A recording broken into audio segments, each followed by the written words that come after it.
Hi, Coach Donna here to talk to you today about negative self-chatter, or about making your mind draw a different dot and come to a different conclusion.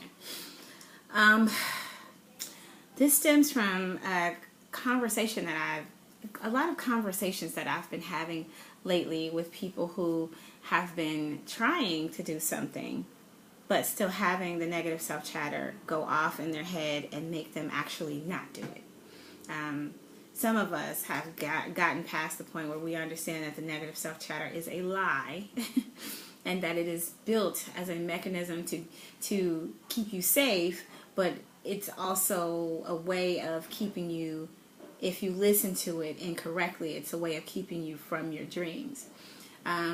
So the negative self-chatter basically are things that we believe or we hear in our minds thought process when we're about to attempt something new, or attempt something scary, or attempt something that makes us uncomfortable in some form.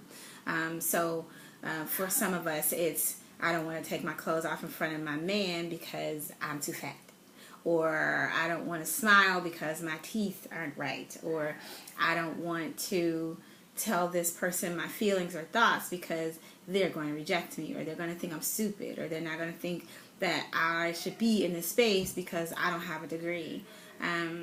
So the things that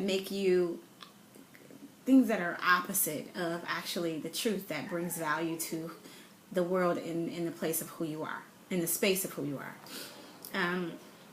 So lately I've been dealing with or talking to a lot of people who have just been living in the negative self-chatter, living in that place where they're allowing that negative self-chatter to actually keep them from moving forward in where they're going.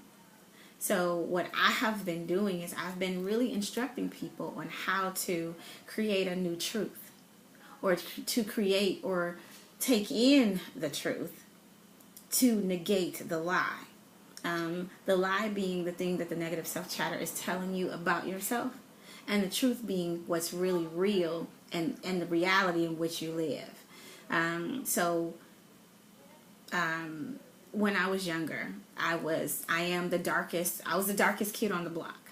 And growing up in Detroit, in Michigan, in the most segregated state in the Union, in the early 70s, when segregation was kind of over in most areas and over in the world as we knew it, but it was still very much ingrained in us as black people, as African Americans.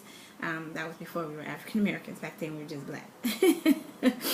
But so even in that negative self-chatter, when I became a teenager and was looking and like the boys, was that they're not gonna like me back because I'm too dark, because I'm not pretty because I'm dark. I'm not beautiful because I'm a dark-skinned girl. And boys don't like dark-skinned girls. Boys only like light-skinned girls. So, you'll never get a boyfriend. You'll never have a husband. You'll never get married. You'll never find love. And those were the things that were literally going on in my head as I was in relationships. Oh, he doesn't really like you because, he really likes that light-skinned girl over there. He's just with you because he feels pity or whatever. And so I had to learn that those things were actually lies. And the truth is, I am a very beautiful woman. I've always been a very pretty person. My dark skin was a benefit because it separated me from the lighter skinned girls. It made me stand out more.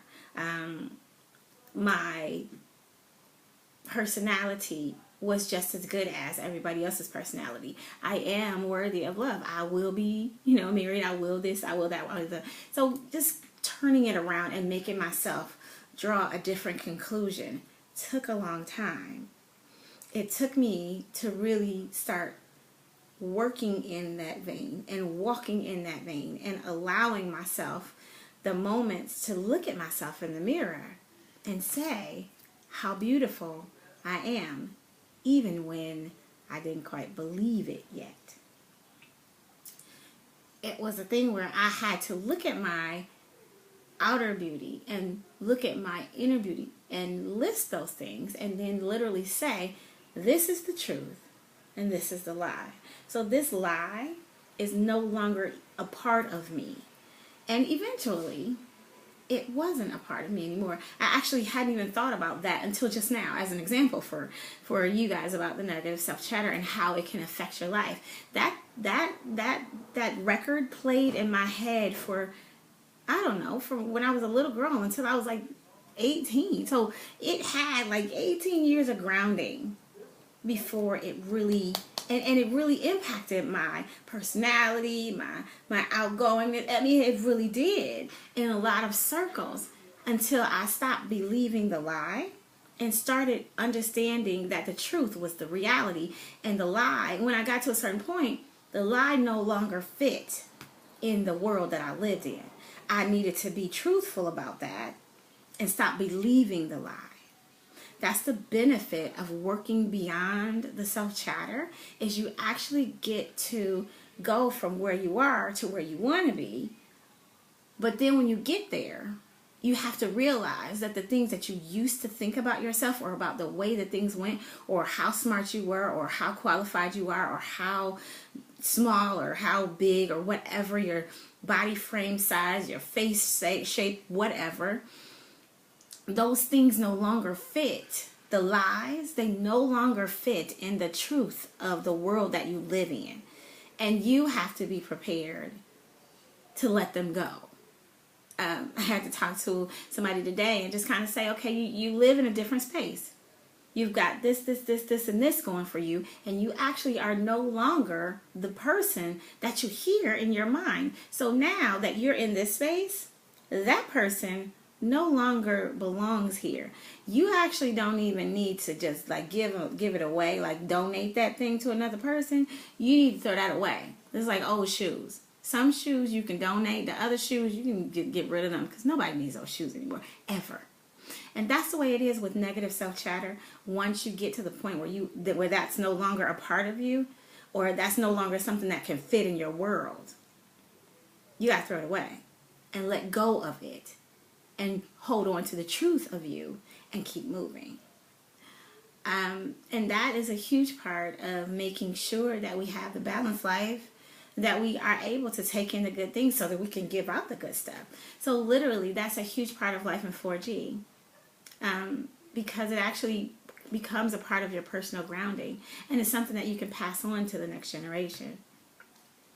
So deal with the negative self-chatter by making sure that you create another truth to negate the lie. And replace the lie as often as you need to in the mirror. If you have to put a card on the wall, I had cards on the wall. If you have to do whatever you need to do to actually literally actively replace that thing, replace it. And once you replace it, don't go back for it. Throw it away and let it be gone. Life in 4G is living in God, living a life of gratitude, living a life of giving, and living in your greatness unapologetically. This is Coach Darnay saying, have a wonderful day.